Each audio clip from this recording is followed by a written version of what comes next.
Welcome back to Pro Wrestling Throwdown. It is the May 16th, 2020 edition. He is Luke the Big Dog Williams. I'm the face, Caleb Black. And we are This Week in Wrestling Part 2. We covered Raw, we covered SmackDown. Now we're going across the way. Now we're going to a whole other network. Now we're going to AEW on TNT. And I have to say, that's how I feel about it. Dark was good. Dark was fine. The Lance Archer, Cody Rhodes brawl at the beginning. Jake cut a great promo. I don't understand why Cody revved his truck up and made such a big scene to drive 5 feet. The fight with Lance was all right. It was fair.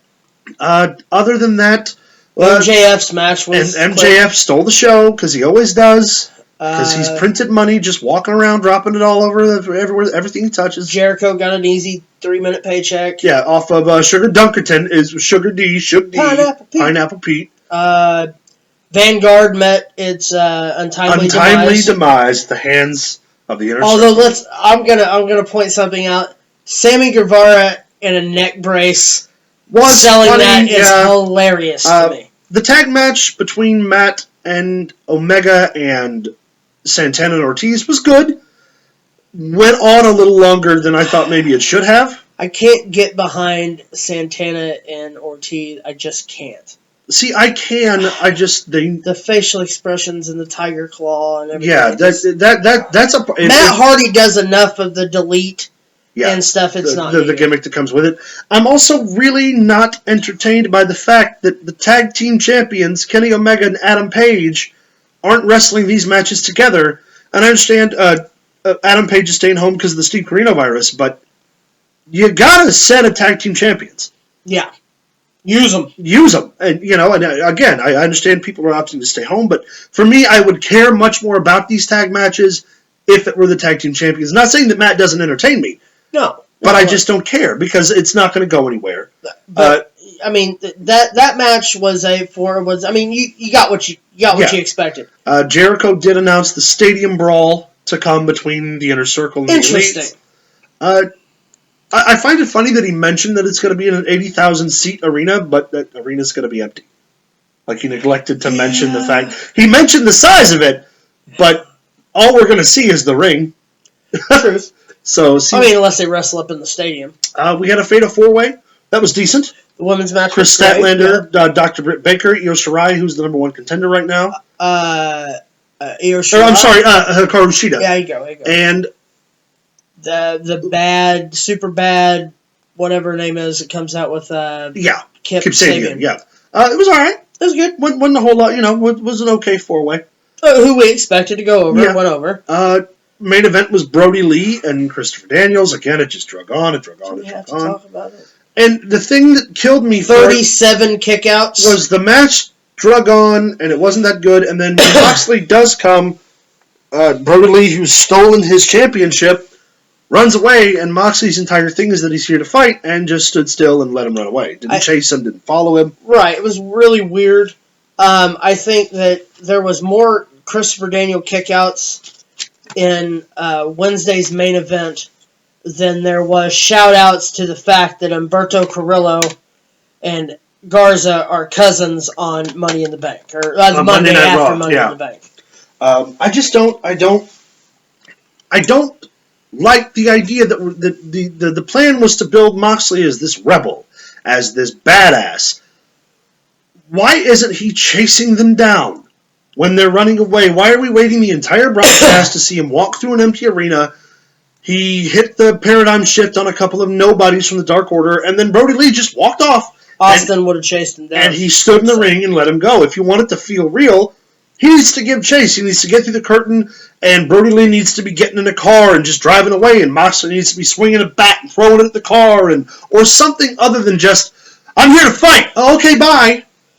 My thing is and why wait an entire 15 minutes for a conclusion of a Brody Lee, Christopher Daniels match? Yeah. If you really want your title back and you really want to be the rebel, he should have been out there he should have been one of the henchmen that had the masks on in the first place. They could have made so many other choices that would have made it more entertaining. AEW for this week, I'm 2.5. 1.5. Yeah, not a great show. I mean, it wasn't the worst show they've ever put on, but it was just not that entertaining. It didn't hold my, especially the week after the big street fight. Yeah, and how high everybody's expectations were. could have utilized that airtime a lot better, fellas. Thumbs down. Now we get to the other disappointing show of the Wednesday night wrestling week. NXT was not entertaining at all. NXT stood for Next Channel Please, because it was horrible. Finn Balor promised us a squash match with Cameron Grimes, and they wrestled 20 minutes, and Cameron Grimes won. I don't care if Damian Priest interfered or not with the worst gimmick shot to a knee I've ever seen in my life. It was boring. Why is someone like Cameron Grimes getting this much offense against someone like Finn Balor, who is the top star on that program? I don't care who the champ is. Finn Balor's the top guy because he's the only guy on the program who's a former WWE champion, except for Charlotte, and they didn't do a damn thing with it. They gave him 20 minutes. The match wasn't that entertaining to watch in the first place. My problem with the whole situation is that when Karrion Kross made his debut, he took out Tommaso Ciampa. Ciampa. So he's known for taking people out. Yeah. Why was he not the attacker for Finn Balor? And why are we running two separate I attacked you from behind storylines? Yeah, that's my point. He's already known for it. Yeah. Finn Balor is the logical next step, regardless of how you look at it, whether it be step up or step down. It's still the next step. Yeah. Continue with that. Go through them all. Yeah. Why Damian Priest gets interjected for no reason? Yeah. There's no point there. I don't want to watch Damian Priest and Finn Balor. I'm sure most of you people at home don't. It was a 3-week build for nothing. to no payoff. Yeah. It's like Vince wrote this week's NXT, or Pritchard. Pritchard it was not great. NXT. And then we had the obvious that I don't care that Timothy Thatcher was Matt Riddle's partner. No. I don't care that he left him to Imperium, and I didn't care about the main event match they had, because while both of them are technically sound, I just wasn't entertained by the match. This week's NXT, you had no Ciampa. Yeah. You had a skit with Gargano. Which was hokey and bad. Horrible. It was awful. You had no Karrion Kross, who was the biggest draw you had last week.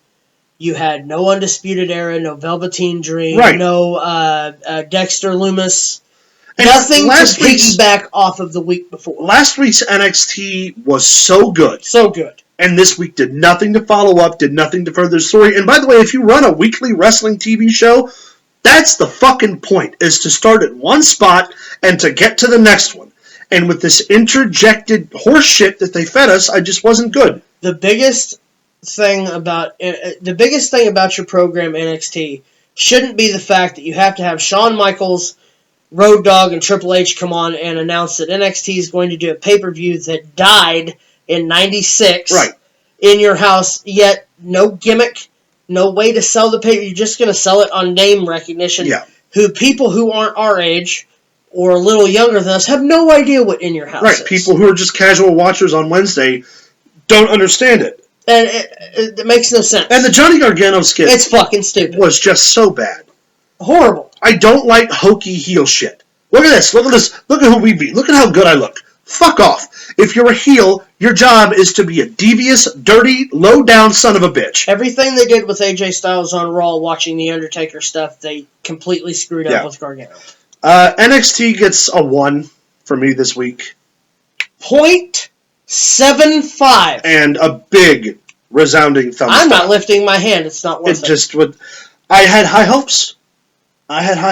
Horrible. High in the sky apple pie hopes. And they just picked it up and threw it in somebody's face. Writers, please, for the love of God, do your job. Or stop writing and get a booker. You're a territory. Get a booker.